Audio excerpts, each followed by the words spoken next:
A'udzubillahi minasyaitonirrajim. Bismillahirrahmanirrahim. Assalamualaikum warahmatullahi wabarakatuh. Alhamdulillah, wassalatu wassalamu ala Rasulillah wa ala alihi wa man wala.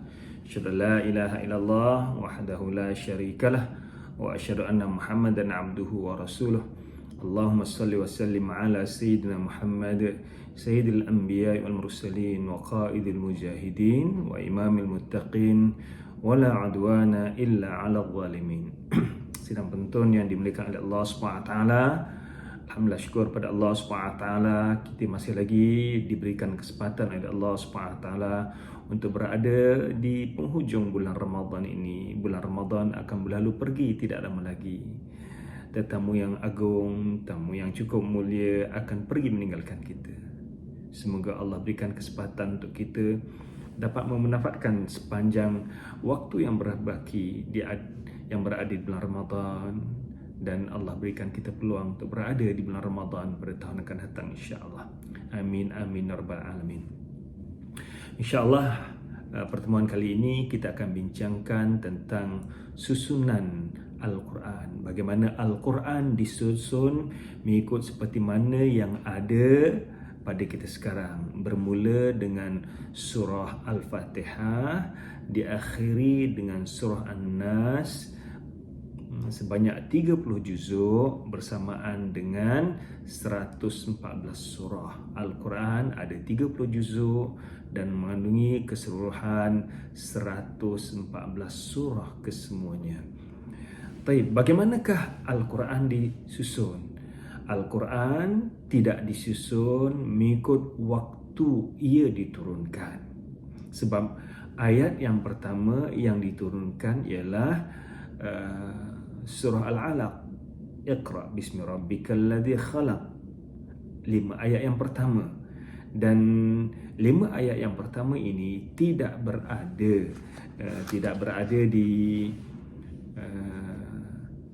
bahagian yang pertama dalam susunan Al-Quran. Sebaliknya surah Al-Fatihah berada di susunan yang pertama. Jadi bagaimanakah berlakunya susunan Al-Quran? So, perkara yang pertama yang perlu kita fahami ialah susunan surah-surah Al-Quran tidak mengikut kronologi turunnya ayat Quran kepada Nabi Muhammad sallallahu alaihi wasallam. Sebaliknya, poin yang kedua ialah susunan surah-surah Al-Quran ini adalah mengikut arahan yang diberikan oleh Nabi Muhammad sallallahu alaihi wasallam, dan ia bukan ijtihad para ulama. Ini poin yang kedua, bahawa susunan surah-surah Al-Quran merupakan tauqifi yang telah pun ditetapkan oleh Rasulullah sallallahu alaihi wasallam. Dia bukan ijtihad, tauqifi dan bukan ijtihad daripada para ulama. Bagaimanakah ia berlaku? Bagaimanakah ia berlaku berbeza dengan waktu turunnya Al-Quran? Apabila Jibril datang kepada Nabi Muhammad sallallahu alaihi wasallam, Jibril datang membawa wahyu dan Jibril akan beritahu kepada Nabi Muhammad, ayat ini berada di kedudukan sekian, berada di kedudukan sekian, berada di kedudukan sekian. Jadi kemudian Rasulullah akan membaca ayat ini mengikut apa yang telah pun diajukan ataupun diajarkan oleh Jibril. Perhatikan di sini ya. Pertama, Jibril datang kepada Nabi Muhammad. Apabila membawa wahyu tertentu, Jibril akan bagi tahu kepada Nabi Muhammad, ayat ini berada di surah ini dan dia berada di nombor ini. Kemudian Rasulullah SAW pun membaca apa yang diajarkan oleh Jibril dengan hafalan baginda. Kemudian baginda pun membacakan kepada para sahabat, lalu meminta sahabat Nabi untuk menghafal dan mencatatnya mengikut urutan seperti mana yang telah diajarkan oleh Jibril. Seperti mana yang telah diajarkan oleh Jibril berarti penentuan susunan ini telah pun diaturkan oleh Jibril, disampaikan kepada Nabi Muhammad sallallahu alaihi wasallam.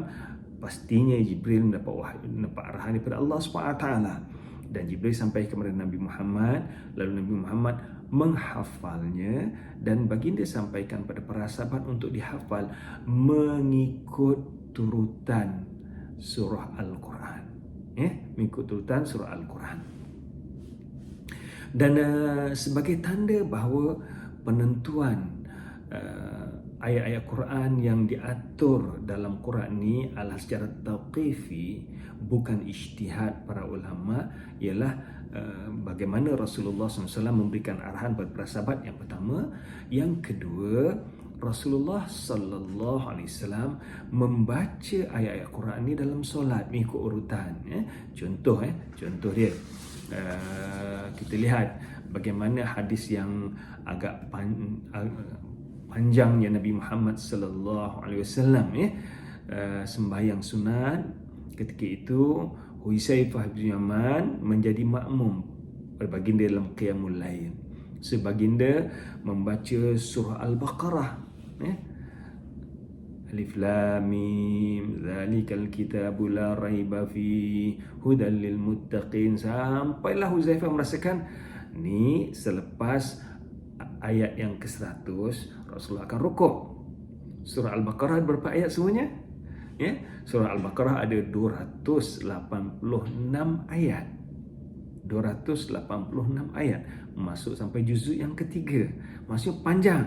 Tapi apabila sampai ayat yang ke-100, Rasulullah SAW tidak berhenti, sebaliknya Rasulullah menyambung.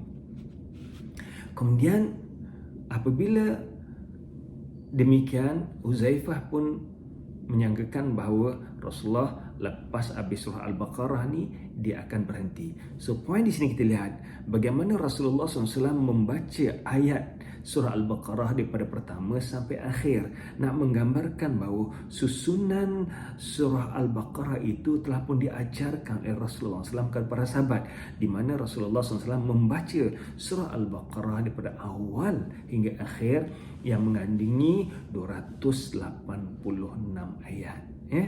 286 ayat kesemuanya. Kemudian setelah habis surah Al-Baqarah,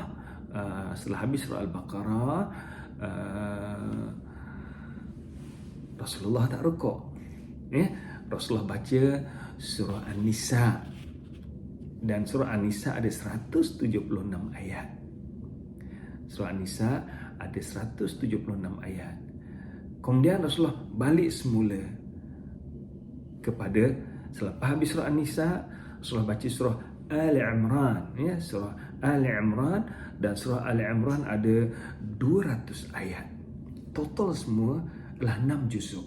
Cuma apa yang saya nak gambarkan di segi susunan, surah Al-Baqarah, surah Al-Fatihah, kemudian surah Al-Baqarah, kemudian surah Ali Imran, kemudian surah An-Nisa. Namun Rasulullah SAW baca surah Al-Baqarah dahulu, kemudian surah An-Nisa, kemudian baru surah Ali Imran. Apa yang boleh kita pelajari di sini ialah yang pertama, susunan Al-Quran telah pun ada di zaman Nabi Muhammad SAW, setiap surah ayat pertama, kedua, seterusnya. Namun apabila Rasulullah melangkau daripada surah Al-Baqarah, kemudian Rasulullah baca surah An-Nisa dahulu, sepatutnya surah Ali Imran. Ini dalil yang boleh kita ambil bahawa dibolehkan untuk kita membaca ayat Al-Quran tidak mengikut urutan surah. Contohnya, kita baca surah Yasin dahulu, kemudian baru kita baca surah Hud. Kalau ikut kita baca urutan, ialah surah Hud, kemudian lepas tu baru datang surah Yasin. Tapi kita boleh baca yang awal, kemudian dikemudiankan, seperti mana hadis Nabi Muhammad SAW. The key point di sini ialah Rasulullah SAW membaca ayat-ayat Al-Quran dalam solat mengikut urutan yang ada. Hadis ini diriwayatkan oleh Imam Muslim, di mana urutan surah Al-Baqarah, kemudian urutan surah An-Nisa, kemudian urutan surah Ali Imran.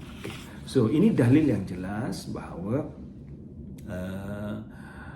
susunan Al-Quran adalah merupakan tauqifi, bukan ijtihad pada para ulama tauqifi maksudnya apa yang ditetapkan oleh Rasulullah sallallahu alaihi wasallam.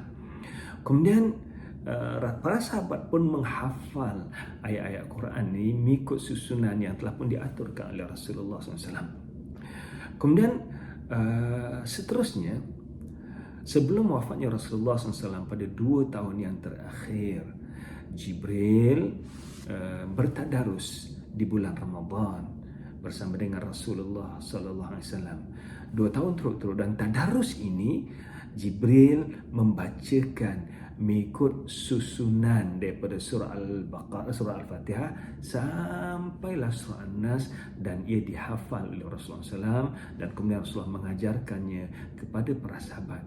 Dengan ini susunan surah-surah dalam Al-Quran adalah satu yang telah ditentukan daripada Allah SWT, kemudian diajarkan pada Jibril ataupun dibawa oleh Jibril, lalu Jibril mengajarkannya kepada Nabi Muhammad sallallahu alaihi wasallam, dan Nabi Muhammad SAW mengajarkannya kepada kita semua, dan akhirnya kita mendapat susunan Al-Quran seperti mana yang ada pada kita sekarang, mengandungi 30 juzuk, terdapat 114 surah, bermula pada surah Al-Fatihah dan diakhiri dengan surah An-Nas.